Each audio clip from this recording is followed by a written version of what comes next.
Oi, gente, hoje vim trazer um arcabouço histórico sobre o direito das mulheres. Uma história de conquistas e justiças. Vim trazer a história dos direitos das mulheres, não no sentido ideológico, mas no sentido histórico, humano e jurídico. Porque conhecer de onde vieram as leis que garantem os direitos é entender como a sociedade foi evoluindo, passo a passo, em busca de mais justiça e igualdade. Durante séculos, em praticamente todas as culturas, a mulher foi colocada em uma posição de subordinação. As leis antigas, como o Código de Hammurabi na Mesopotâmia, até citavam a mulher, mas quase sempre vinculada ao homem, ao marido ou ao pai. Era uma sociedade em que o poder de decisão e a voz pública eram exclusivamente masculina.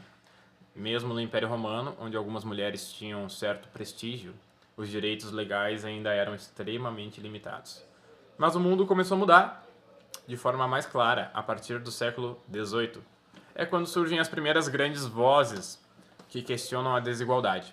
Uma dessas vozes, na qual eu já citei para vocês em um dos meus tópicos, é Mary Wollstonecraft, que em 1792 publicou o livro A Vindication of Rights of Women, defendendo que as mulheres deveriam ter acesso à educação e aos mesmos direitos civis que os homens.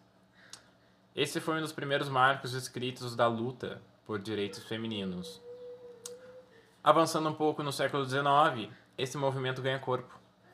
As mulheres começaram a se organizar em grupos e associações, reivindicando o direito ao voto, ao trabalho e à educação.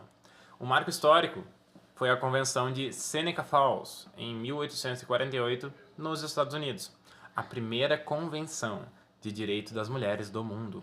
Dela saíram declarações e princípios que mais tarde inspiraram movimentos globais. Pouco a pouco, essas reivindicações começaram a gerar mudanças concretas.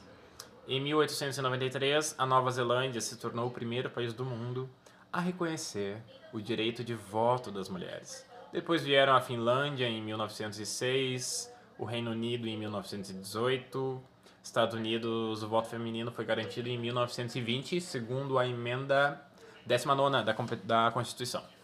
Essas conquistas abriram caminho para uma série de legislações ao redor do mundo.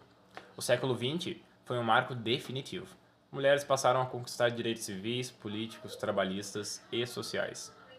Em 1948, veio a Declaração Universal dos Direitos Humanos da ONU, afirmando que todos os seres humanos nascem livres e iguais em dignidade e direito. Depois, em 1979, foi escrita a CEDAW, Convenção sobre a Eliminação de Todas as Formas de Discriminação contra a Mulher, que consolidou o compromisso internacional com a igualdade de gênero. E na década de 90, conferências como Viena, em 93, e Pequim, em 95, reforçaram que os direitos das mulheres são direitos humanos. Mas é importante lembrar, esses avanços não vieram apenas por movimentos femininos.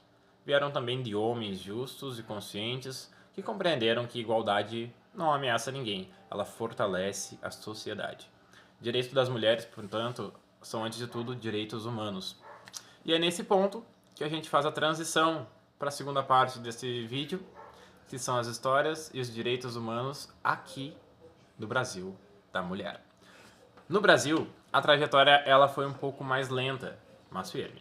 Durante o Império, a mulher praticamente não tinha reconhecimento legal. Foi no século XIX que surgiram as primeiras escolas femininas, em 1827, por decreto de Dom Pedro I, autorizando meninas a frequentarem escolas públicas. Ainda assim, os conteúdos eram bem restritos, como costura, bordado e o catecismo. Mas já era um começo. O direito ao voto, que foi um marco de cidadania, só veio em 1932, com o Código Eleitoral de Getúlio Vargas, após muita luta liderada por mulheres como Berta Lutz, uma bióloga e ativista, que se tornou símbolo da luta política feminina no país. 2 anos depois, em 1934, a Constituição confirmou esse direito. A partir daí, a mulher brasileira começou a ocupar espaços que antes eram impensáveis. Em 1962, veio um grande avanço, o Estatuto da Mulher Casada. Até então, uma mulher precisava de autorização do marido para trabalhar. abrir conta em banco ou exercer certa profissão. Essa lei acabou com essa dependência legal e reconheceu a mulher como cidadã plena.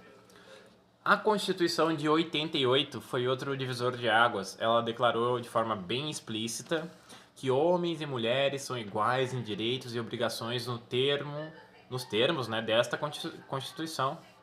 Essa frase simples, mas poderosa, abriu para uma série de políticas públicas e garantias legais um novo caminho.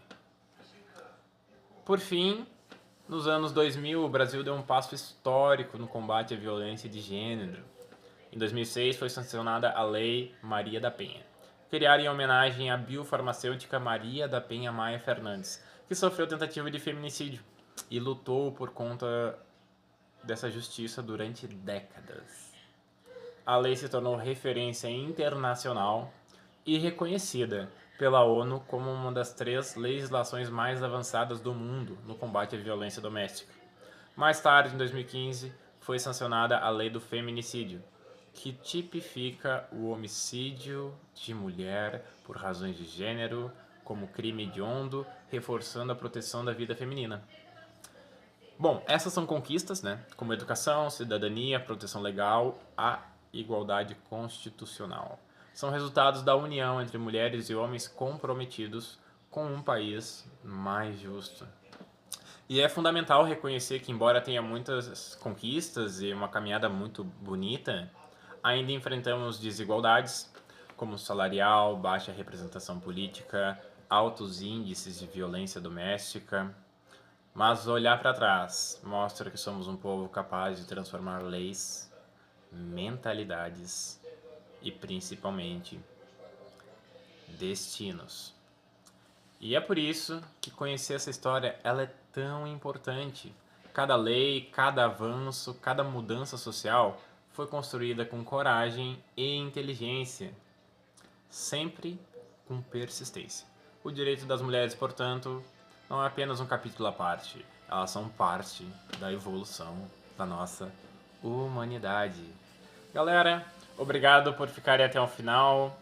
Se esse conteúdo ele fez sentido para você, dá um like, compartilha com as mulheres da tua vida, manda para mãe, para irmã, para filha, para amiga, para advogada, para médica, para doutora, para juíza, para quem você quiser. Esse conhecimento é de domínio público e merece ser espalhado para todo o Brasil, porque entender a história é o primeiro passo para continuar escrevendo as próximas páginas. E para encerrar, eu deixo uma frase inspiradora para todas as mulheres. Nenhuma força é maior do que de uma mulher consciente do seu valor e do seu direito de existir plenamente. Até mais.